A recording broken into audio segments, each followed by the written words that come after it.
आपका civil service produce channel में। So guys, top 5 जो करंट अफेयर के टॉपिक रहते हैं, सेगमेंट रहते हैं, उसमें आपका स्वागत है। और आज का जो तारीख है वह है 16 अप्रैल 2023। जिसमें से हमारा आज का पहला जो क्वेश्चंस है, नाटो संगठन के संबंध में निम्नलिखित में से कौन सा कथन सत्य है। देखिए, पेपर बहुत नज़दीक आ रहा है। पेपर का एक अलग ही हैज़ार्ड और बर्डन होता है। जब क्वेश्चन हम पढ़ते हैं तो आप यहाँ पे ज़रूर ध्यान देना कि क्या पूछ रहा है, सत्य पूछ रहा है, असत्य पूछ रहा है, या क्वेश्चंस कहना क्या चाह रहा है। उसके बाद आप उसके कथनों पर आना, पढ़ने पे आना कि क्या कह रहा है, ठीक है ना।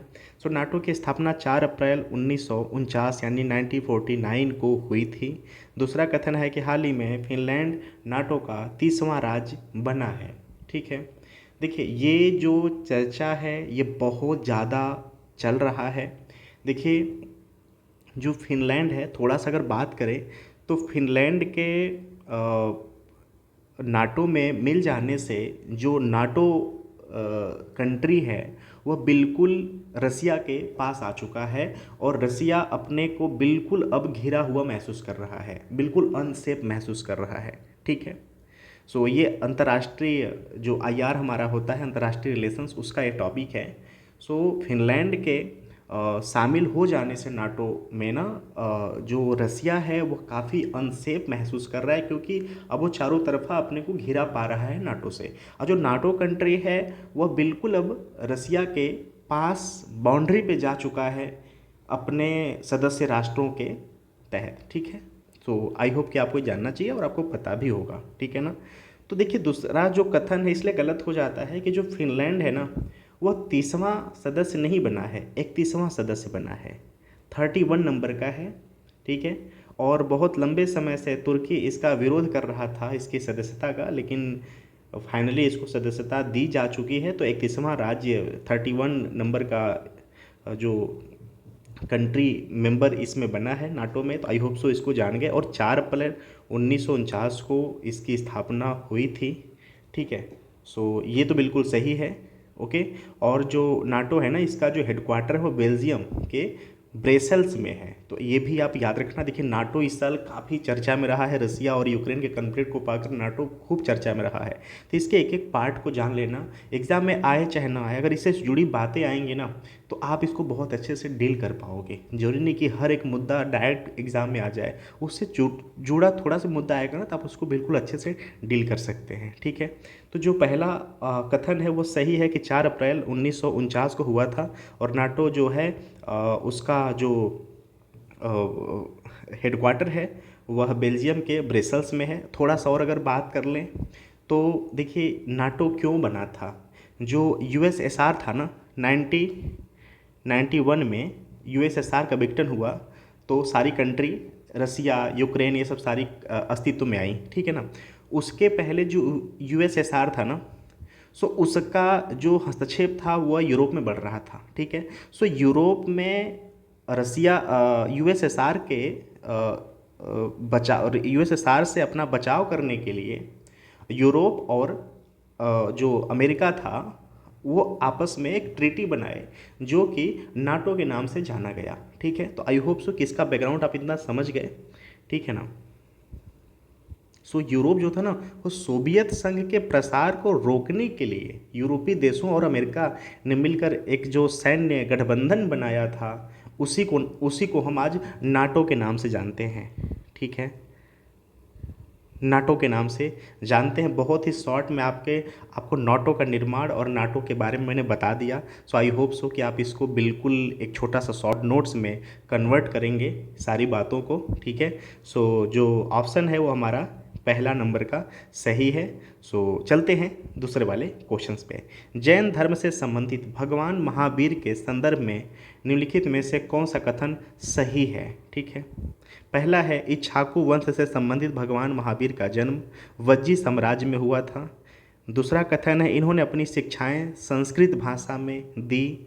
तीसरा है, महावीर को पावापुरी नामक स्थान पर 668 ईसा पूर्व में निर्वाण प्राप्त हुआ था, ठीक है। इनके बारे में बात कर लेते हैं। ऑप्शन भी हमारे सामने बिल्कुल खुलकर सामने आ जाएगा। देखिए, जो जैन धर्म है ना, जैन धर्म का जो महावीर है, भगवान महावीर, इनका जो नंबर था उसमें, ठीक है, ये 24वें तीर्थंकर थे, ठीक है, 24वें नंबर के तीर्थंकर थे। तो आई होप सो कि आप इसको आप याद रखना कि 24वें नंबर के तीर्थंकर थे, ठीक है। और इनका जो जन्म है वह 540 ईसा पूर्व में वज्जी साम्राज्य, जो कि आधुनिक जो बिहार का वैशाली क्षेत्र है ना, वहाँ पर हुआ था। वज्जी साम्राज्य जो आज का बिहार है, बिहार में वैशाली, ठीक है, वैशाली, ठीक है। और 540 ईसा पूर्व, ईसा पूर्व में इनसे जन्म से इनका संबंध है, ओके। और 42 वर्ष के उम्र में, 42 वर्ष के उम्र में इनको कैवल्य की प्राप्ति हुई थी, यानी कि सर्वज्ञान की प्राप्ति हुई थी। इनको ज्ञान की प्राप्ति हुई थी 42 वर्ष के। इनकी भाषा में जैन धर्म की भाषा में ज्ञान प्राप्ति को कहते हैं कि कैवल्य प्राप्त हो गया, ठीक है। सो इसको आप याद रखेंगे, ठीक है ना। और इनका जो शिक्षा था ना, वो संस्कृत भाषा में नहीं था, वह प्राकृतिक भाषा में था, ठीक है, प्राकृतिक भाषा में था, ओके। और इनके जो पिता थे, पिता जो थे उनका नाम था सिद्धार्थ, और माता जो थी लिच्छवी राजकुमारी त्रिशला, ठीक है। और इक्ष्वाकु वंश से संबंधित जो भगवान महावीर थे, हमने बात ही कर लिया कि 42 यानी 42 वर्ष की आयु में इनको ज्ञान की प्राप्ति हुआ था, और इनका जो शिक्षा था वह प्राकृतिक भाषा में था, ठीक है। और शिक्षा और उपदेश जो इनके थे उसके काफ़ी अनुयायी बने, ओके। सो इनकी जो शिक्षा है अहिंसा, सत्य, चोरी न करना, ब्रह्मचर्य, ओके, और किसी चीज़ में आसक्ति न रखना, जैसे क्षेत्रों से, सब्जेक्टों से इनका संबंध था। तो अगर इतना आप जान जा रहे हैं ना, तो आई होप सो कि आप मिस नहीं करने वाले। और जो 468 ईसा पूर्व है, इनको निर्वाण की प्राप्ति हुई थी, यानी इनका स्वर्गवास हो गया था। तो निर्वाण इनकी भाषा में निर्माण कहते हैं, तो ये डेट आप याद रखना। सो देखिए, दो डेट बहुत इंपॉर्टेंट है। पहला कि 540, दूसरा 468, ठीक है। जो 540 है इनका जन्म हुआ, 468 में इनको निर्वाण की प्राप्ति हुई, ठीक है। 42 वर्ष के उम्र में इनको कैवल्य यानी ज्ञान का प्राप्ति हुआ, ठीक है, ज्ञान का प्राप्ति हुआ। पिता का नाम सिद्धार्थ था, ठीक है। सो आई होप सो कि आपने जान गया। और जो वज्जी साम्राज्य था वो आज के बिहार में जो वैशाली है वहाँ पर, ठीक है, था। और जो महावीर थे वह 24वें नंबर के तीर्थंकर थे, ठीक है। सो आई होप सो कि हमने इसके बारे में जाना।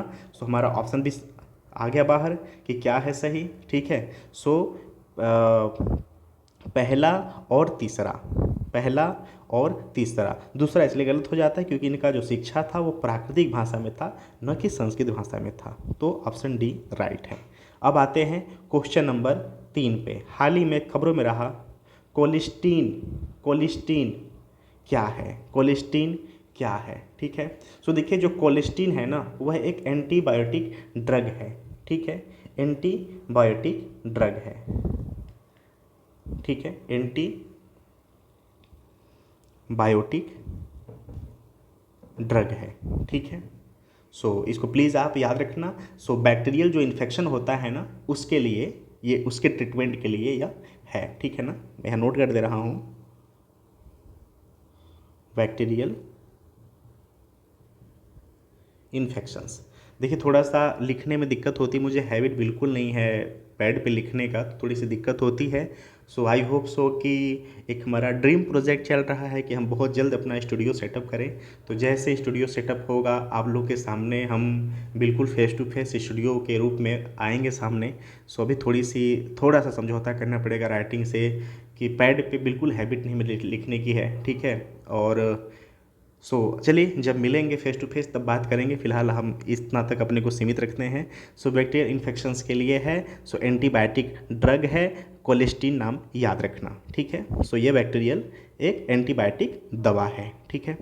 क्वेश्चन नंबर 4 पे आते हैं। जोजिला सुरंग का निर्माण कहाँ किया जा रहा है? हिमाचल प्रदेश, असम, अरुणाचल प्रदेश, जम्मू कश्मीर, ठीक है। राइट इसका जो आंसर है ना वह है D, Jammu and Kashmir, okay. इसके बारे में गौरव जाने, देखिए कोई भी टॉपिक है ना उसके बारे में इतना एंगल से जान लो आप ना कि अगर बातें भूल भी जा रही तो किसी न किसी एंगल से आप उसको बिल्कुल रिकॉल कर सको। तो देखिए ये निर्माणाधीन है और ये जब ये पूरा हो जाएगा ना, ये जब सुरंग पूरा हो जाएगा टनल, तो यह एशिया की सबसे लंबी सुरंग होगी, ठीक है। एशिया की सबसे लॉन्गेस्ट टनल होगी ये, ओके। एशिया की अगर बात करें तो सबसे लॉन्गेस्ट टनल होगा, ठीक है, टनल होगा ये, ओके। और इसमें और बात करें तो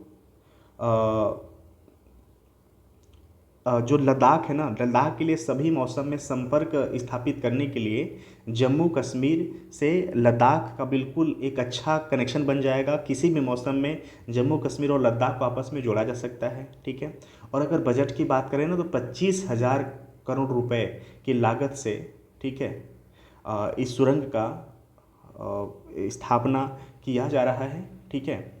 और जो जोजिला सुरंग है ना, इसमें 14.15 किमी लंबी सुरंग के निर्माण से लद्दाख के लिए हर मौसम में, ठीक है, चाहे किसी भी तरह से कोई भी आपदा रहे, उन आपदाओं को पार करके कनेक्टिविटी बहुत अच्छी बन जाएगी, ठीक है। जोजिला जो दर्रा है ना, जोजिला दर्रे को पार करने में जो समय लगता है 3 घंटा, वो घटकर 20 मिनट रह जाएगा। बहुत इम्पॉर्टेंट ये बात है कि यह 14.15 किमी जो लंबी यह सुरंग होगी, हर मौसम में कनेक्टिविटी स्थापित किया जा सकता है। और जो जोजिला दर्रा है ना उसको पार करने में अभी के समय में अगर बात करें तो लगभग 3 आवर्स का समय लगता है, जो कि घटकर सिर्फ और सिर्फ 20 मिनट में पॉसिबल हो पाएगा, ठीक है। तो आई होप सो कि आप इसके बारे में जानते भी होंगे और रिकॉल करते रहिए। ऐसा नहीं कि ये चीज़ें अगर पुरानी हो जा रही तो बिल्कुल ये यूजलेस हो गई हैं। करंट अफेयर 12 महीने का बहुत इंपॉर्टेंट होता है। 12 महीने, ऐसा नहीं कि 12 महीने के बाद का नहीं आता, अगर इम्पोर्टेंस है और उस पर कुछ चर्चाएँ हुई हैं तो वो भी हमारे लिए बिल्कुल नया मुद्दा बन जाता है, ठीक है ना। चलिए आज के क्वेश्चंस लास्ट पे चलते हैं। केंद्रीय नारकोटिक्स ब्यूरो ने लाइसेंसिंग और एग्जिम प्राधिकरणों को आसान बनाने के लिए कौन सा पोर्टल लॉन्च किया है? मस्ट इम्पॉर्टेंट क्वेश्चंस है बड़ी, तो आई होप सो कि आप इसको समझेंगे कि क्या है क्या नहीं है, ठीक है। प्लीज़ राइट आंसर की बात करें तो मैं क्वेश्चन फिर से रिपीट कर रहा हूँ कि केंद्रीय नारकोटिक्स ब्यूरो ने लाइसेंसिंग और एग्जिम प्राधिकरणों को आसान बनाने के लिए कौन सा पोर्टल लॉन्च किया है? तो ऑप्शन जो बी है वह राइट है, केंद्रीय नारकोटिक्स ब्यूरो का एकीकृत पोर्टल। बी आपको याद रखना है, ठीक है। थोड़ा सा नाम टिपिकल है तो आपको इसको बिल्कुल याद रखना है, ठीक है। इसका जो मेन उद्देश्य है ना, अगर बात करें क्यों किया गया है, ठीक है, तो अगर मेन उद्देश्य की बात करें तो जो फार्मा और रासायनिक उद्योग है ना, ठीक है, उसकी आवश्यकताओं को पूरा करना और आवश्यक जो मादक दवाएं हैं ना और दवाओं की जो उपलब्धता है उसको सुनिश्चित करना, ठीक है। तो आई होप सो कि ये बहुत बढ़िया इनिशिएटिव है। इसको प्लीज़ आप रिकॉल करना। ऑप्शन बी केंद्रीय नारकोटिक्स ब्यूरो का एकीकृत पोर्टल है, ठीक है, राइट। बड़ी ये टोटल 5 क्वेश्चन था जो कि हम यहाँ पर अपना एंड करते हैं और बहुत ही जल्दी प्लान चल रही स्टूडियो की। जैसे स्टूडियो सेटअप होगी आप लोग को बिल्कुल हम स्टूडियो का टूर भी कराएंगे और फेस टू फेस आएंगे, थोड़ा सा ज़्यादा इंटरेक्शन आपका और हमारा बनेगा। Thank you so much for watching. जो भी अपडेट आता है प्लीज़ आप उससे जुड़े रहिए और उसको प्लीज़ देखते रहिए, क्योंकि इस चैनल पे जो भी अपडेट आता है एग्ज़ाम के रिलेवेंट ही आता है। बाकी यहाँ पे कोई भी वैसी बातें नहीं की जाती जो कि एग्ज़ाम के अनदर एस्पेक्ट या अनदर क्षेत्र से जुड़ा हुआ हो। Thank you so much for watching.